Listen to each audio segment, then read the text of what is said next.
Hello everyone, Zorenstein here, and apparently somebody has been in my laboratory. I have here my 161 science kit, and I always leave a hair somewhere on the kit that if moved it will be dislodged, and it was dislodged. So I've got a project I'm working on, and as I've said earlier, I'm looking for Bigfoot, who has stolen my sister and the rest of her family. Well, this kit over here is going to assist me in my endeavors to locate her. I am going to create a safe space using this kit. So when I am carrying out my nefarious, scientific expedition in order to find her, the kit will assist me in maintaining my safety. Are you intrigued? Would you like to know what I've built here with this kit?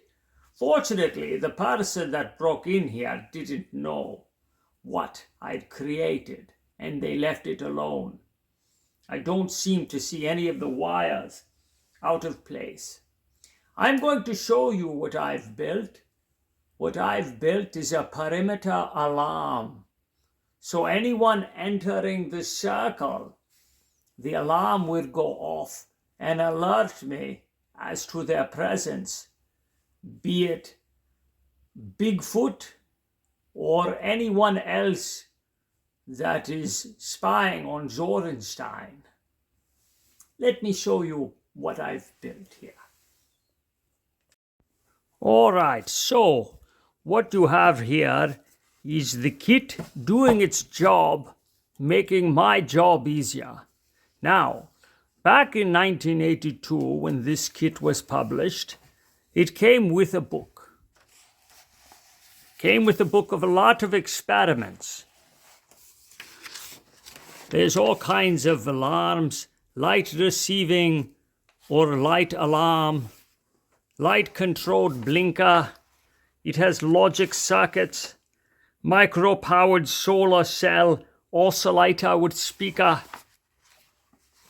capacitor as a spark suppressor, transformer experiment, or transformers. Well, in any case, what we have here on experiment 106 is the burglar alarm with a latching relay. What does that mean? Well, here's the schematic, and as you can see here, what this is a electronic diagram. There's your speaker.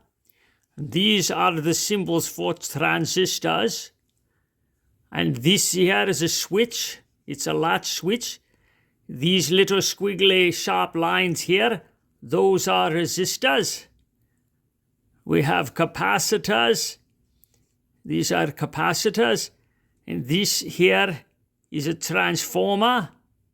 Not the transformer you might be thinking of. And then here is your power source, your 9 volt. Well, this is the set we have here, we have built. Painstakingly following the instructions here, the wiring sequence. You can go through the wiring sequence. It will tell you, you connect 1 to 47 to 110 to 91, for example. So what you have here is you have these springs that make electrical connections with the electrical component. So here you have a resistor. And what you do is you pull the spring to one side and you slide the wire in there, and now it's made a connection.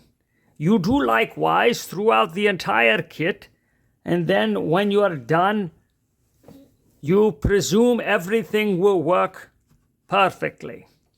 Unless there's a problem with the component or there's a problem with one of the wires not making a connection.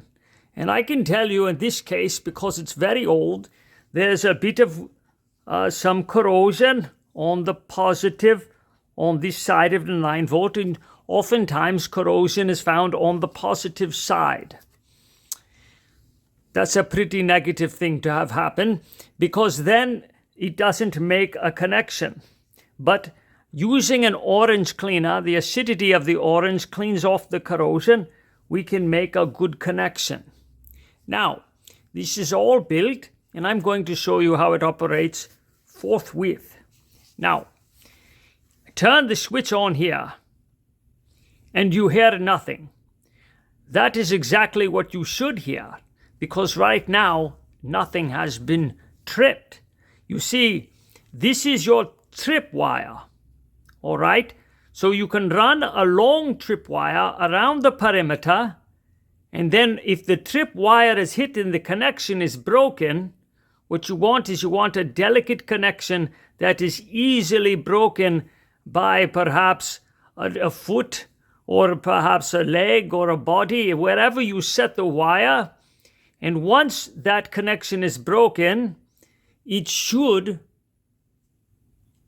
unleash the sound of the alarm, because this is a burglar alarm with a latching relay. So it works in the opposite direction. Right now, having it all connected tells it don't make a sound. Now watch. And nothing happens. Let's find out what happened here. It's not making, there's a little bit of a sound, but it should be doing a lot more than that. Let's see where the problem is.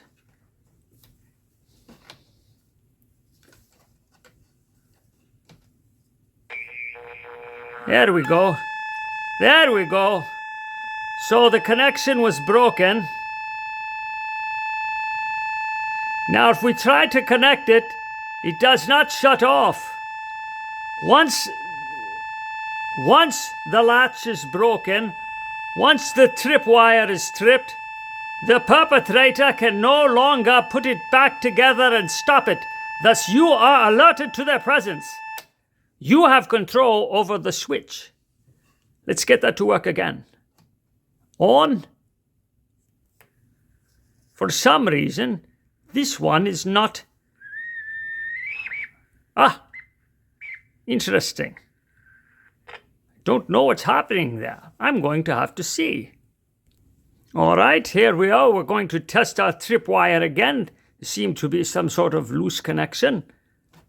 There, it's in the on position.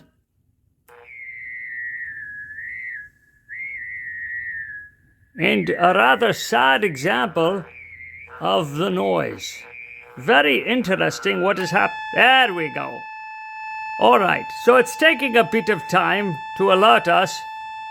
Strange as it is, but it does end up working. All right. So, I am going to be going somewhere to procure, well, help. Let's put it that way. I'm going to be procuring help, and I'm going to need this alarm system set up around my perimeter, because what I'm going to be doing, well, I'm going to procure a zombie, all right? Now, zombies are not really my friends, but I am sometimes compelled to have to use them. And, well, it's getting expensive to use zombies that are still alive and then converting them to zombies. As you can imagine, there's a lot of, slinking around and covering your tracks when utilizing live individuals to make a zombie. So this time I'm going to do more. I'm going to actually procure a zombie, dead tissue, and reanimate it. And that is the zombie I'll be using. And I'm going to be using the zombie to help me track down Bigfoot. How that, you might wonder. Well, I will be getting to that later. You will be seeing how that experiment also carries itself out. Now, I'm going to tell you a little bit of a story about this perimeter alarm. Because I've had this perimeter alarm for a lot of years, when I was a bold-faced boy, a couple of fellas and I, some friends, we like to go hiking in the woods. What we would bring with us is a big roast beef chunk and an RC Cola.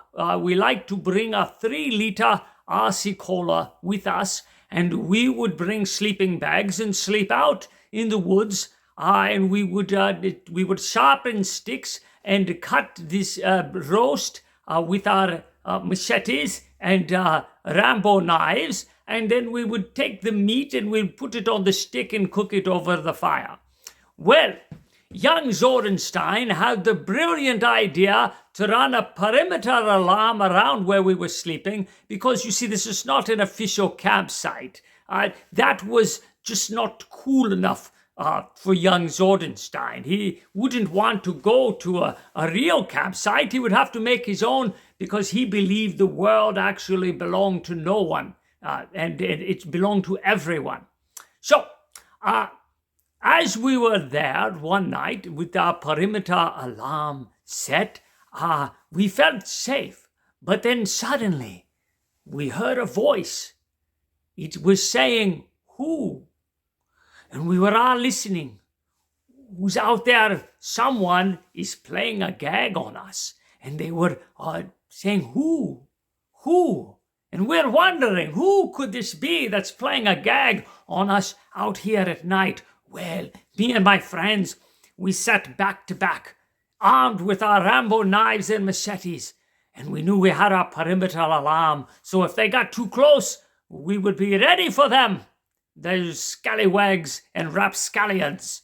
And so, finally, minutes and minutes went by, perhaps as many as 10, and I realized that the who was an owl. Yes, it was an owl. Why it took us a long time to figure that out. Why me, with my extensive scientific background, even as a young lad, did not discern the sound of the owl. I think I was under some sort of enchantment, perhaps an enchantment from Bigfoot. So anyway, we're going to get ours with Bigfoot. I've already have one of his arms. I'm not done with that fella yet. So we're going to track down Bigfoot, and this is step number 1.